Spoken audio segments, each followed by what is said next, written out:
Ayan, magandang araw pong muli mga boss. So Matatalaib Tarlac project. So ang project natin dito, ito bakod, gate. So yan lang po yung project natin dito. Okay, so update lang. So tubular lang po yung ginamit natin dito. Tapos ayan, yung decking WPC. So yan po yung magamit natin. Tapos yung kulay na ito magiging black ito, itong nasa frame nya. Tapos dito sa loob ganito yung magiging kulay nya. So yun lang. Tapos naka textured na po yung wall nya. So textured. So ayan, pakita natin. Ganito po siya.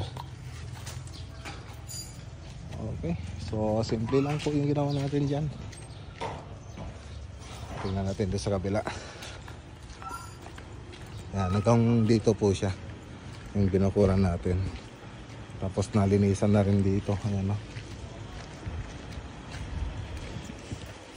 Yan, hinukay na rin natin para mapalitadahan yung nasa loob. Ayan, shoutout kay Ate Elvira at kay Kuya Florain. Okay, alright.